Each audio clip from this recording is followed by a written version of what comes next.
Good morning friends. उम्मीद करते हैं आप सभी अच्छे होंगे। तो पिछले लेक्चर्स में हम सीखे थे क्यूबॉइड के बारे में।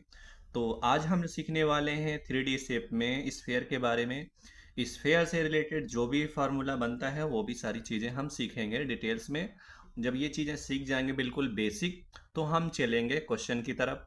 अगर आपको बेसिक बहुत अच्छा मालूम होगा तो आप क्वेश्चन बहुत आसानी से बना सकते हैं। ठीक है, चलिए स्टार्ट करते हैं आज के लेक्चर्स में 3D शेप में स्फीयर के बारे में। अब देखिए स्फीयर क्या होता है 3D शेप में। तो 3D शेप में स्फीयर एक ऐसा, हिंदी में बोलते हैं गोला में, एक ऐसा शेप, ठीक है, सर्कुलर शेप होता है जिसमें क्या एक क्लोज सर्कुलर शेप होता है, जिसके अंदर हम एयर को फिल कर सकते हैं या किसी सॉलिड चीज को भी फिल कर सकते हैं, या फिर आप जो स्पेस में जगह घेरे जिसके अंदर एयर फिल कर सकते हैं, ऐसे शेप हमारा होता है स्फीयर।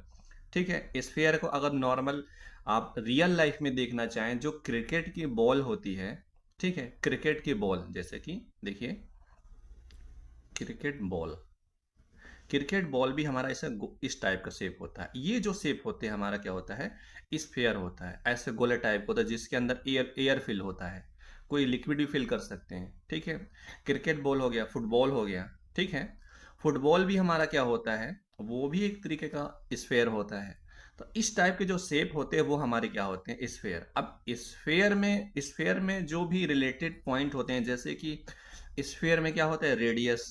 स्फेयर में डायामीटर होता है। डायामीटर के बाद स्फेयर को हम वॉल्यूम, स्फेयर का वॉल्यूम कैसे बना सकते हैं, स्फेयर का एरिया क्या होगा, वो चीज़ें देखेंगे। अब देखते हैं स्फेयर में रेडियस जो होता है, देखिए सेम सर्कल की तरह इसके अंदर जो फिक्स पॉइंट है और इसके जो ये मूवेबल पॉइंट है, जो इसका क्लोज पाथ है, स्फेयर का क्लोज पाथ है, यहाँ के डिस्टेंस को बोलते हैं रेडियस। तो ये आर है, आर हमारा रेडियस हो गया स्फेयर का। ठीक है, स्मॉल डी मतलब यहाँ से लेके स्फेयर के इस पॉइंट से लेके जो इसके सेंटर पॉइंट से, ये क्या है, इसका सेंटर पॉइंट। ठीक है, फिर ये फिक्स रहता है। तो सेंटर पॉइंट से जो एक स्फेयर का इस पॉइंट से लेके इस पॉइंट के डिस्टेंस जो होता है वो हमारा डायमीटर होता है। स्मॉल डी से रिप्रेजेंट करते हैं डायमीटर। इन दोनों से रिलेटेड इसका वॉल्यूम बनेगा, इसका क्या बनेगा, इसका एरिया भी बनेगा। अब हम सबसे पहले सीखते हैं वॉल्यूम ऑफ स्फेयर। तो अगर सबसे पहला जो फार्मूला बनेगा वो बनेगा वॉल्यूम ऑफ स्फेयर। तो वॉल्यूम निकालने के समझने के लिए देखिए कैसे। मैंने क्या लिया, एक क्रिकेट की बॉल ले लिया। ये देखिए इसकी साइज देखिए, मतलब इसकी यह रेडियस क्या है, स्मॉल और, ठीक है, इसकी साइज देखिए थोड़ा छोटा होता है। अब फुटबॉल ले लिए ये, अब देखिए, तो इसका इस कैपिटल आर मान लिए। तो इन दोनों की जो साइज है वो डिफरेंस है, इसका मतलब इनकी जो वॉल्यूम है, वॉल्यूम ज़्यादा है, इसका वॉल्यूम ज़्यादा कंपेयर टू इसका। ठीक है, अब वॉल्यूम, वॉल्यूम ऑफ स्फीयर क्या होता है, डेरिवेशन हम नहीं सिखाएंगे। ठीक है, वॉल्यूम ऑफ स्फीयर क्या होता है, 4/3 पाई आर क्यूब। देखिए, अगर मैं इस स्फेयर का वॉल्यूम लिखना चाहूँ, 4/3 पाई आर क्यूब, ये होता है वॉल्यूम ऑफ स्फेयर। ठीक है, अब ध्यान से देखिए, वॉल्यूम ऑफ स्फेयर हो गया। उसके बाद हम स्फेयर में और क्या चीज़ देखने वाले हैं, स्फेयर में हम देखने वाले हैं स्फेयर का कर्व्ड सरफेस एरिया क्या होता है। मतलब ये, अगर मेरे पास क्रिकेट की बॉल है, उसे पेंट कराना है बाहर की साइड, ठीक है, जो बाहर की जो गोलाई होगी उसकी गोलाई के ऊपर पेंट करना हो कंप्लीट, तो जो कंप्लीट एरिया वो घेरेगा वही हो जाएगा स्फेयर का curved surface area of sphere. मतलब ये जो ये इसका कर्व्ड, अभी तो देखो मैं क्या बनाया हूँ, 2 डायमेंशन में ये फिगर बनाया हूँ, पर ऐसा होता नहीं है। आप रियल लाइफ में क्रिकेट की बॉल ले लो तो वो 3D शेप में होता है ना, चारों तरफ से गोलाई में होता है, सर्कल की तरह नहीं होता। तो जो उसका कर्व्ड सरफेस एरिया होता है, जो गोलाईपन होता है उसका, उसको हम बेंड करेंगे, जो एरिया घेरेगा वही एरिया हो जाएगा curved surface area of sphere. मतलब जैसे अगर मैं इसको बाहर की तरफ सारा पेंटिंग करना चाहें इस स्फीयर को, ठीक है, तो उसका कर्व्ड सरफेस एरिया होगा। अगर ऐसे समझें, अगर मैं इस सर्कल को कट कर दूं, क्या करूं, ऐसे कट कर दिया, ठीक है, स्फीयर को, सॉरी, इस स्फीयर को मैंने क्रिकेट के बॉल को कट कर दिया। जब इसको हम कट करेंगे देखिए ये ऐसे दिखेगा। ठीक है, ये क्रिकेट की बॉल हमारी ऐसे दिखेगी, मतलब यहां से रेडियस आर, तो यहां भी ये भी आर हो जाएगा। ठीक है, देखिए अगर ये आर है तो यहां भी आर, ये भी आर, क्योंकि ना ये फिक्स पॉइंट होता है, फिक्स पॉइंट से इसके कर्व सरफेस पे डिस्टेंस होते हैं वो फिक्स होती है, वही हमारा रेडियस होता है। ये आर हो गया। तो यहाँ ये भी आर, तो ये भी आर। जो ये अगर मैं इसका ये पॉइंट है, इसी को बोलते हैं कर्व सरफेस। ठीक है, कर्व सरफेस। तो अगर देखिए ये हमारा कर्व सरफेस हो गया जो घुमावदार होता है, कर्व सरफेस। अब हमें क्या इसका एरिया बताना हो, curve surface area of sphere. तो इसको एरिया ए से लिखते हैं। देखिए अगर मुझे कर्व सरफेस एरिया निकालना हो तो फार्मूला क्या बनेगा इसका, ये तो पहला हो गया। दो ही फार्मूले से सारे फार्मूले बनने वाले हैं। वो चीज़ कैसे देखते हैं, ये चीज़ समझें। कर्व मतलब इसका घुमावदार जो भी एरिया बनेगा पेंटिंग करने में, वो बनेगा एरिया ए से लिखते हैं, वो बनेगा 4 पाई r²। ठीक है, ये इसका एरिया बनता है। ठीक है, ये हमारा हो जाएगा curve surface area of sphere. तो इन दोनों फार्मूले से रिलेटेड अब नए सारे फार्मूलेस बनते हैं। जैसे कि अब हमें क्वेश्चन में ये भी कभी कभी पूछेगा, हेमी स्फीयर। हेमी स्फीयर मतलब आधा। अगर मैं इसको हाफ कर दूं, देखो इस अगर मैं इस स्फीयर को हाफ कर दूं, ये रहा। ठीक है, तो यहां से लेके यहां की डिस्टेंस आर, ये भी आर।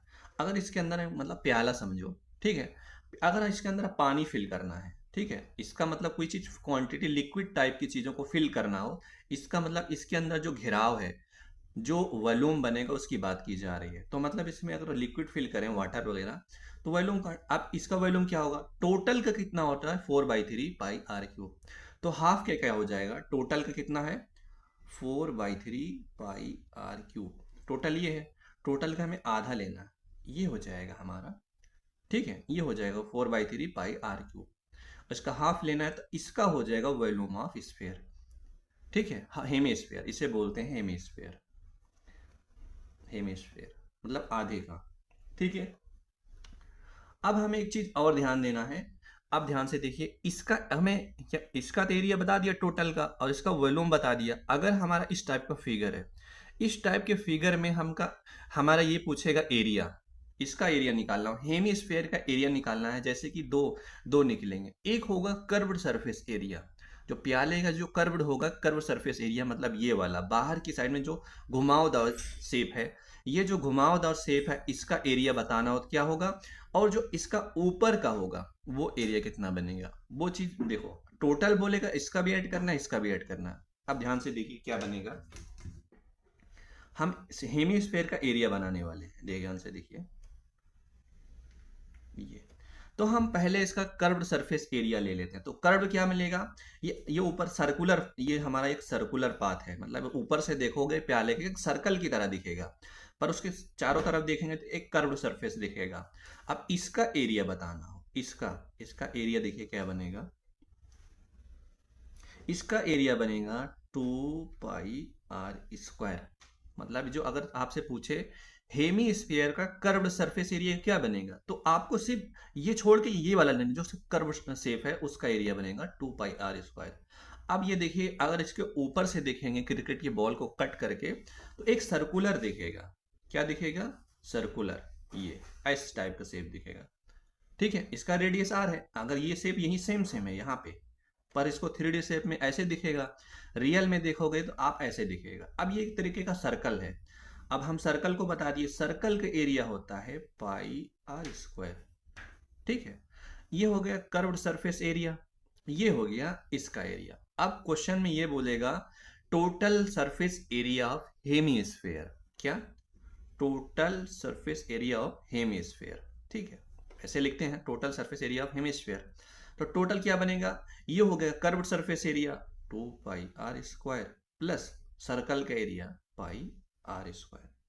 ठीक है, तो ये हमारा बन जाएगा, देखिए हेमीस्फीयर का एरिया और वॉल्यूम। अब इससे रिलेटेड क्वेश्चन आ सकते हैं और इससे रिलेटेड क्वेश्चन को आ सकते हैं, पर आपको सीखना क्या था कि सिर्फ हमें बेसिक ही सीखना था हेमीस्फीयर का।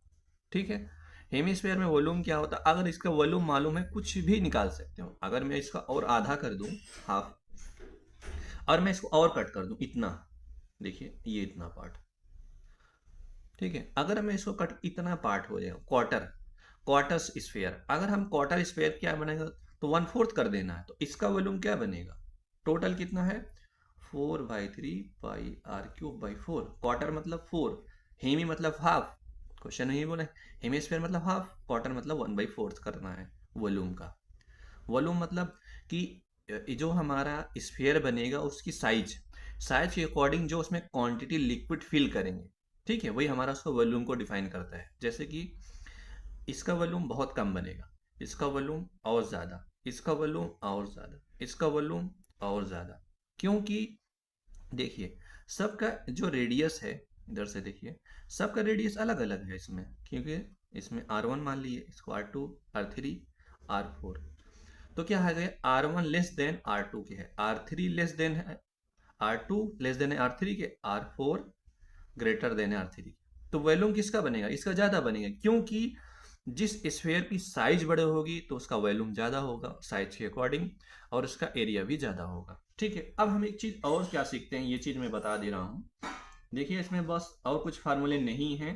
अब एक फार्मूला, एक चीज़ और आपको पूछेगा क्वेश्चन में, थोड़ा सा प्रॉब्लम करेगा क्वेश्चन को सॉल्व करने में, वो है क्या है होलो स्फीयर। हमें क्या समझना है, होलो स्फीयर, कुछ ये सारे सॉलिड स्फीयर हैं, ठीक है, अगर हमारा ये समझे जाए तो एक तरीके का हमारा सॉलिड स्फीयर है। ये क्या है, सॉलिड स्फीयर, सॉलिड स्फीयर है। अगर हमारा होलो स्फीयर लेना है, ठीक है, होलो स्फीयर में क्या होगा, देखिए जैसे कि हमारा हम हाफ ले रहे हैं, हाफ का, ठीक है, ये रहा, उसके बाद ऐसे जो हमारा ये रहा, ये हमारा हो गया होलो स्फीयर। मतलब ये क्या है, जो इनर वाला अंदर वाला स्फीयर है उसका रेडियस स्मॉल r, और बड़ा वाला जो बाहर वाला स्फीयर है इसका है कैपिटल R। तो अगर हमें इसका टोटल सरफेस एरिया निकालना हो, ठीक है, या फिर वॉल्यूम निकालना हो, वो क्या सकते हैं, कुछ भी नहीं करना है, ये लिख देना है R2² माइनस स्मॉल r²। ठीक है, तो ये इसका हो जाएगा वॉल्यूम निकालना हो। वॉल्यूम निकालना हो इसका क्या बनेगा, देखिए वॉल्यूम, तो ये होलो हो गया, मतलब ये फिल रहेगा, मतलब ये बाहर की साइड ये ठोस रहेगा, जो अंदर है खाली रहेगा खोखला। तो वॉल्यूम बनेगा 4/3 pi capital R Q minus small r Q. ठीक है, तो इसका ये वॉल्यूम बन जाएगा। ठीक है, अब इससे रिलेटेड जो क्वेश्चन आएंगे उसको हम सॉल्व करके देखेंगे, तो ये चीज़ और अच्छे से समझ में आएगी। देखिए अगर इसको और समझना है तो क्वेश्चन के अकॉर्डिंग ही समझा जा सकते हैं। ठीक है, तो मिलते हैं क्वेश्चन के साथ, तो ये चीज़ें और समझ में आएगी। Thank you.